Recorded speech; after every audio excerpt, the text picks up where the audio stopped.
Selamat ketemu kembali, sahabat channel YouTube Sahat Tobing yang terus mendengarkan dan menonton. Kali ini saya menghadirkan sebuah bahan khotbah yang kelak nanti bisa digunakan oleh para pendeta, guru Injil, begitu juga para pengkhotbah awam, jemaat, lay speaker, calon lay speaker, atau siapapun. Nah, saya akan mengangkat satu teks dari kitab 1 Samuel, pasal 8 ayat 4 sampai kepada ayat yang ke-11. Nah, silakan seperti biasa saya menganjurkan agar saudara-saudara sekalian membaca terlebih dahulu teks itu, dan memang ada baiknya sampai tidak saja berhenti pada ayat 11 tetapi terus sampai berakhirnya pasal itu supaya kelihatan lebih utuh. Nah, silakan Bapak Ibu, saudara-saudara sekalian terlebih dahulu membaca teks yang saya sebutkan tadi dari kitab 1 Samuel pasal 8 ayat 4 sampai 11. Nah, jika sudah membacanya, saya akan memberikan beberapa poin penting yang mungkin dapat menolong Bapak Ibu, saudara-saudara sekalian. Secara sepintas, setelah kita membaca teks tadi, memang akan muncul di dalam pikiran kita sebuah gaya kepemimpinan yang ditampilkan oleh Samuel yang menurut saya sebuah gaya kepemimpinan yang tetap menjaga kesetiaan dan ketaatannya kepada panggilannya sebagai pemimpin umat, meskipun anak-anaknya atau keluarganya tidak setia kepada tugas panggilannya.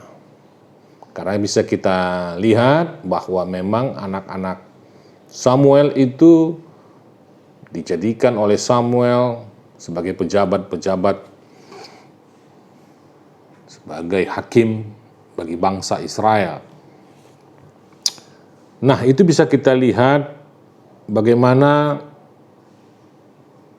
anak-anak dari Samuel atau keluarganya itu di dalam ayatnya yang ketiga, jadi 1 Samuel pasal 8 ayat 3, di situ dicatat bahwa anak-anaknya atau keluarganya yang diangkatnya sebagai pejabat itu mengejar keuntungan, laba, yang kemungkinan besar mencari keuntungan yang tidak wajar, lalu menerima suap, sogokan, gratifikasi oleh kita sekarang, dan memutarbalikkan keadilan.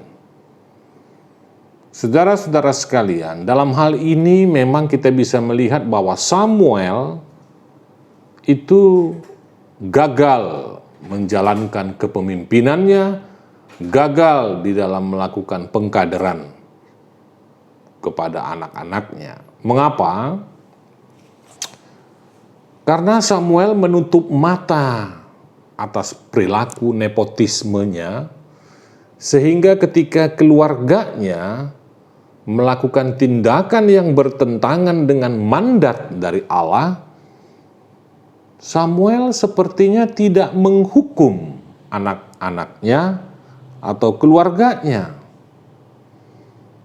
Sehingga menjadi wajarlah jika umat Israel menuntut agar Samuel segera mempersiapkan pemimpin bagi umat Israel, pemimpin yang kredibel, pemimpin yang dapat dipercaya, tidak korupsi, tidak kolusi dan nepotisme, dan merupakan pejuang yang tidak memutarbalikkan keadilan. Nah, jika Samuel memecat anak-anaknya atau keluarganya dari jabatan hakim Israel itu, kemungkinan umat Israel tidak akan semarah itu menuntut Samuel agar mencari penggantinya karena Samuel sudah tua. Kemungkinan besar anak-anaknya atau keluarga Samuel ini telah keterlaluan perilaku korupsinya dan sudah keterlaluan memutarbalikkan keadilan dan sudah keterlaluan menerima suap.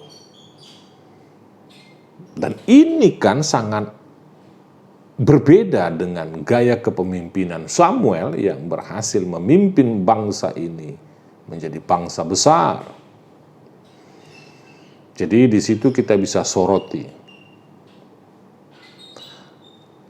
Nah, sebagai pembaca Alkitab masa kini, jadi kalau kita saat ini sebagai orang yang hidup di era abad 21 ini, lalu kita membaca teks ini dan melihat teks ini, tentu memahami, tentu dapat memahami tindakan umat Israel yang menuntut suksesi, yang menuntut pergantian pemimpin dari luar atau dari luar keturunan Samuel itu menjadi benar.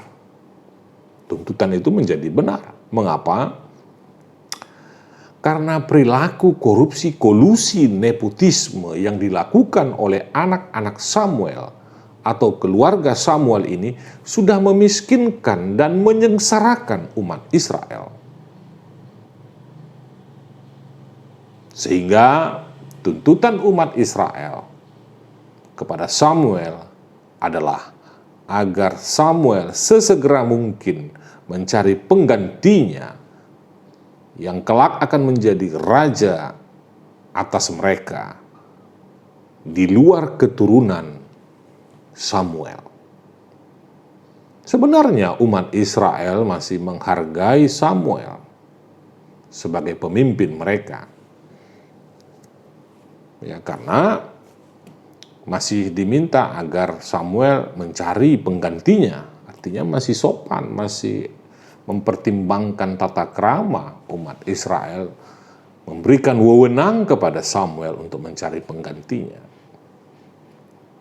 Meskipun pada akhirnya ketika tuntutan itu diberikan kepada Samuel, dia sedikit kesal, jengkel, karena tentu dia sudah beranggapan bahwa dia akan mewariskan kepemimpinan ini kepada anak-anaknya atau keturunannya. Samuel kesal karena suksesi pergantian kepemimpinan itu yang dituntut oleh umat Israel berada di luar keluarganya.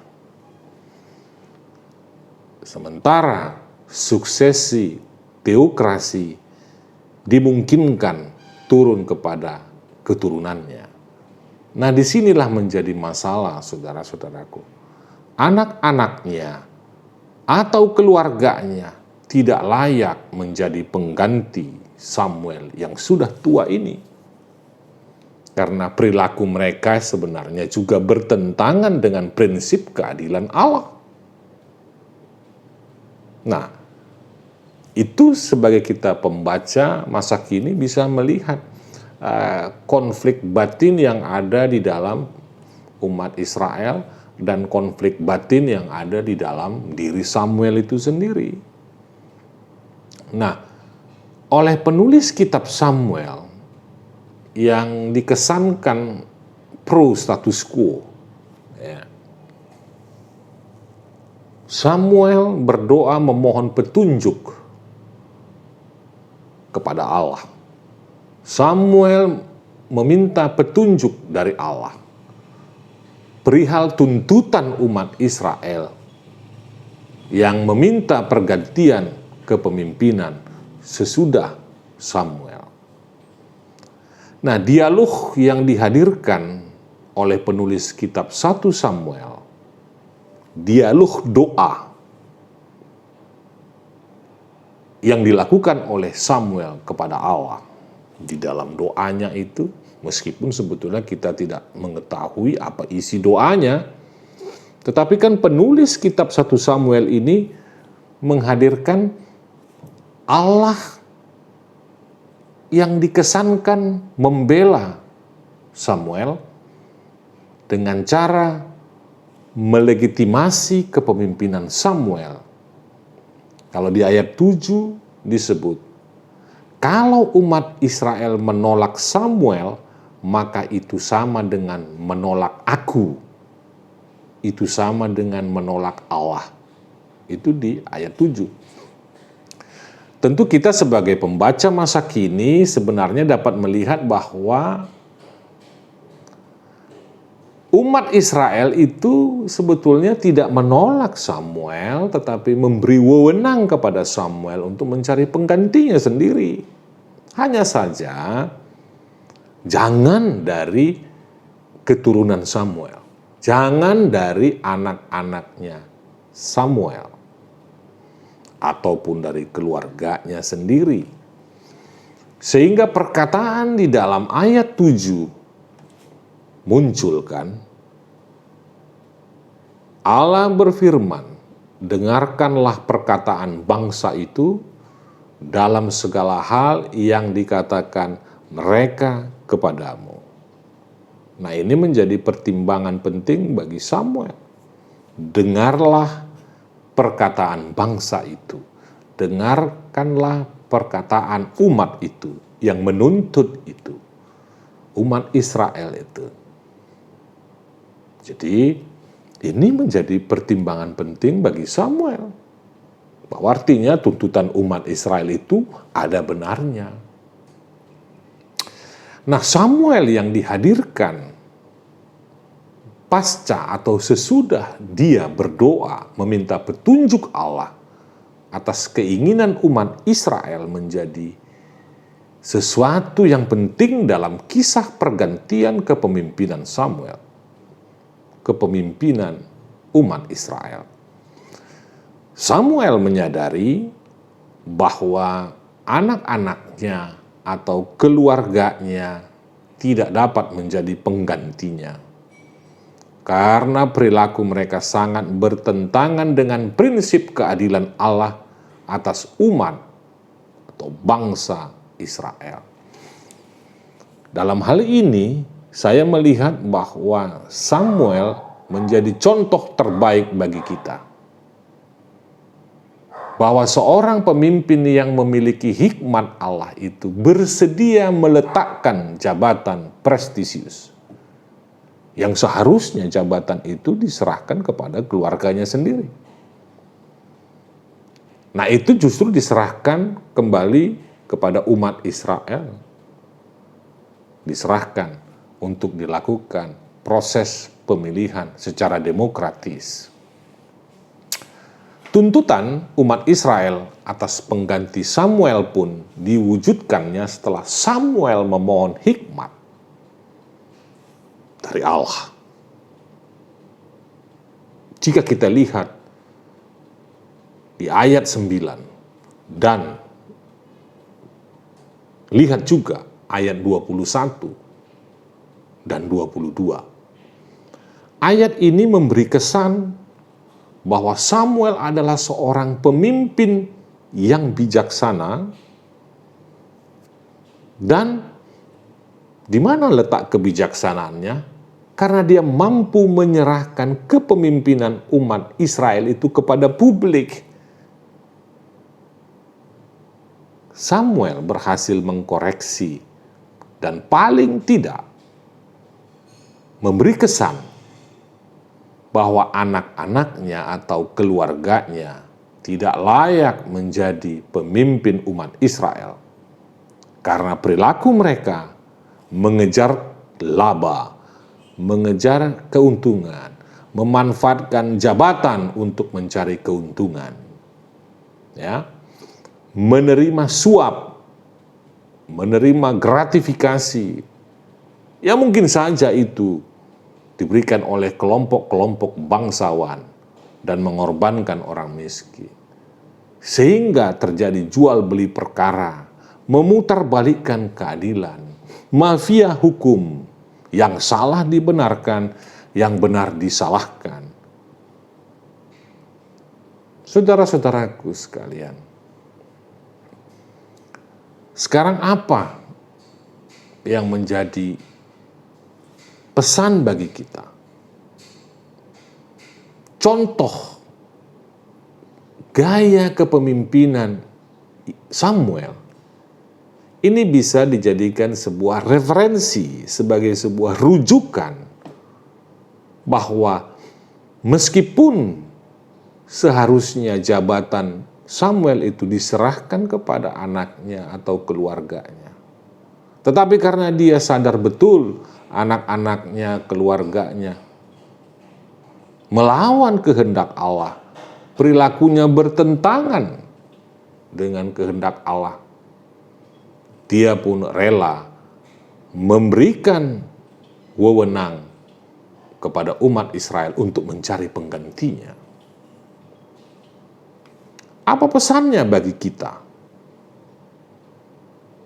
Sebagai pemimpin umat, sebagai pemimpin masyarakat, sebagai pemimpin gereja, tentu kita bisa menarik pesan penting bahwa Samuel tetap konsisten dengan ketaatan dan kesetiaannya kepada Allah.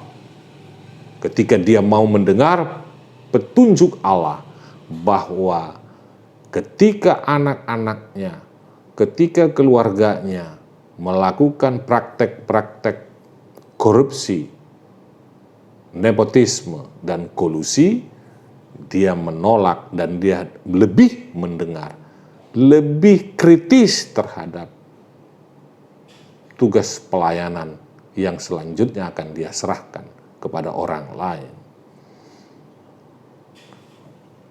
Apa pesannya bagi kita, pemimpin umat, pemimpin masyarakat, dan pemimpin gereja? Yang pertama, hentikan mencari laba. Hentikan mencari keuntungan yang mengorbankan hayat hidup orang banyak. Jangan manfaatkan jabatanmu, jangan manfaatkan wewenangmu untuk mengeksploitasi, untuk mencari keuntungan dari orang-orang yang sebetulnya tidak pantas untuk kita eksploitasi. Hentikan mencarikan keuntungan untuk memperkaya diri sendiri dan kelompoknya. Yang kedua, hentikan menerima suap. Hentikan perilaku yang menerima gratifikasi, pemberian-pemberian untuk memperkaya diri dan kelompok. Praktek-praktek itu tidak boleh terjadi di dalam masyarakat, apalagi di dalam gereja. Hentikan memutarbalikkan keadilan atau fakta. Jangan membohongi umat agar Anda dianggap tidak bersalah. Jangan putarbalikkan kebenaran dan keadilan untuk kepentinganmu, untuk mencari nama baikmu, nama besarmu. Yang keempat, hentikan praktek korupsi, kolusi, dan nepotisme dimanapun Anda berkarya. Apakah Anda berkarya sebagai pejabat di pemerintahan negara ini?